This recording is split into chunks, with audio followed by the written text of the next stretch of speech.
රටේ ආර්ථිකය අඩාලට ආව කියනවා, අල්ලස දූෂණ වංචාව ඇති වුණා කියනවා. මේ ඔක්කොට මූලිකත්වය තමයි බහුතරයක් ඉන්න කාන්තාවන් ඉන්න රටේ බහුතරයට අඩු පිරිසක් තමයි තීන්දුව తీරන අරගෙන පාර්ලිමේන්තුව හොබවන්නේ. කාන්තාවන්ගේ අයිතිවාසිකම් මහත්තුරු ටික දන්නේ. ගෙදර තියෙන අයිතිවාසිකම් තමන්ගේ ස්වාමි පුරුෂයා දන්නේ නැති වෙලාවකුත් තියෙනවා. තමන්ගේ භාර්යාව ගෙදර කොච්චර පාලනය කරනවද? පැය 24ම වැඩ කරනවා. ඒ ආදරණීය දරුවන් හරි මග යවනවා. ස්වාමි පුරුෂයාට හරි පාර පෙන්නනවා. ඒ ගෙදර ශක්තිමත් වෙන්නේ කාන්තාව ශක්තිමත් වුණොත් තමයි. ඒ වගේම තමයි ලංකාව. ශ්‍රී ලංකාවේ ආර්ථිකය දිහා බැලුවොත් ආර්ථිකය හොබවන්නේ අද විදේශ විනිමය උපයන්නේ කාන්තාව. ඒ දරු ටික නගලා විදේශ රටවල වැඩ කරලා නැගුළු කම් වල වැඩ කරලා ඒ රට හොබවන කාන්තාවන්ටත් තැන ලැබිලා නැහැ ලංකාවේ. මම ඉතාමත් ඕන කමින් ඉල්ලන හැම පක්ෂ නායකයෙක්ගෙම මේ රට හොබවන්න ඔබ ඉරිසියා පොහගත්තේ පාවිච්චි කරනකොට මේ කාන්තාවන්ට තැන දෙන්න. කාන්තාවට තැන දුන්නොත් මේ රට ඇත්තටම දිදිලනවා. කාන්තාවන් අපි සභාවල වැඩ කළා. අපි සභාවල අයවැය කරනකොට අපි හරියට අයවැය කිසි දවසක දිනපු නැති අයවැය අපි වරද්දලා තියෙනවා. අපි වැරදි දෙයට ඉසනමල නැහැ. අපි වැරදි දෙයට අත උස්සලා නැහැ. අපි අල්ලස් බගාවට නැමිලා නැහැ. අපි කොමිෂන් අරන් නැහැ. අපි පාරවල් ලයිට් දාන එක නෙවෙයි අපේ චේතනාව තිබ්බේ.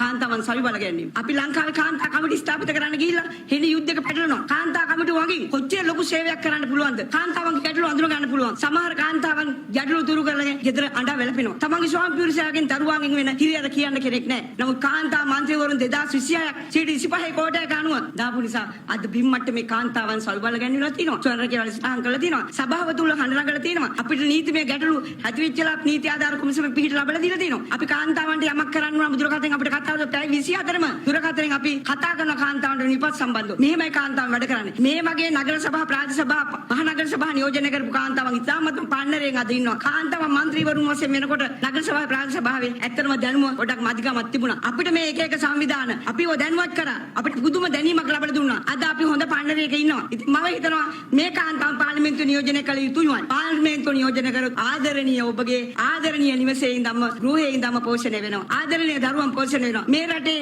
වැරදි දෙයට ඉස්සරමන් නැති ඉතාමත් සෝහසක් කාන්තාවන් තමයි මේ නගර සභා ප්‍රාදේශ සභාවල ඉඳලා තියෙන්නේ. මේ වෙනතේ කිසිම චෝදනාවක් වුණට ලැබෙන්නේ නැහැ. ඒ නිසා ඉතාමත් මොන කමින් ඉල්ලනවා. වාසනාවන්ත කාන්තාවනි මේ අපේ යුගයයි. මේ අපේ කාලයයි. පාර්ලිමේන්තුව වෙනස් කරන්න ඕන අලුත් මූණ වෙන්න කියනවා නම් 100%ක් දැන් 150ක්වත් කාන්තා නියෝජනය දෙන්න. ඔබගේ වටිනා ඡන්දය කාන්තාවට දෙන්න.